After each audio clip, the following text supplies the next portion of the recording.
Are you not trying to smother dissent? Michael Schill doesn't have any particular expertise in First Amendment law that I know of. He came to the University of Oregon as an expert in property law. But when the UO president got shouted down at his own State of the University address last month, he suddenly discovered the value of free speech, and the threat that his own little brown shirts posed to the university's mission. Now he's comparing the student protesters who wouldn't even let him ascend the podium to the same fascists they were purportedly protesting by wrecking his event.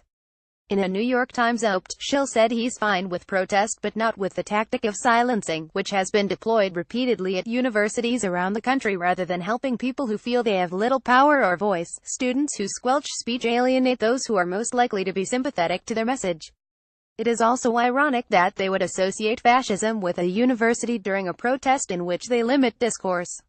One of the students who stormed the stage during my talk told the news media to expect resistance to anyone who opposes us. That is awfully close to the language and practices of those the students say they vehemently oppose.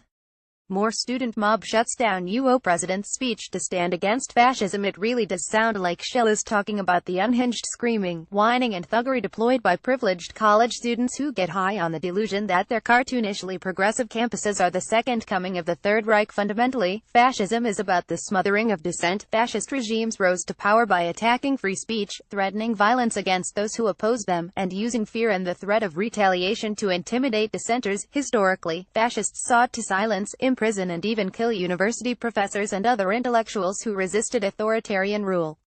So the accusation that American universities somehow shelter or promote fascism is odd and severely misguided.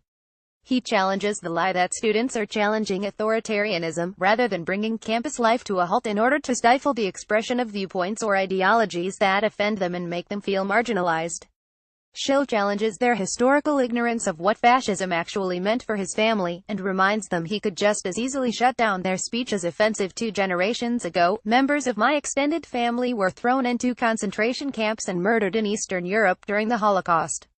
So, when students accuse me of leading an institution that harbors and promotes fascism, it offends me.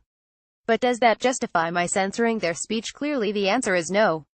Protesters take the stage. Schill speech at Daily Emerald. Pic.twitter.com Maya Skype. Will Campbell at Whip Campbell October 6, 2017. More UO punishes professor for harassment of wearing costume at her own party. The president is actually a pretty big pushover if student protesters stoop low enough to work with him, instead of grandstanding and making the University of Oregon an even bigger laughingstock than it already was.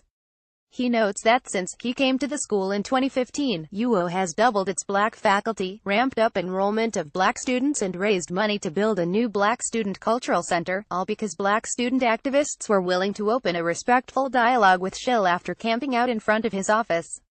You can hear him practically begging the spoiled brats who crashed his speech to simply ask him nicely, and he'll give them far more than they deserve, like Jesus with all of us hopeless sinners.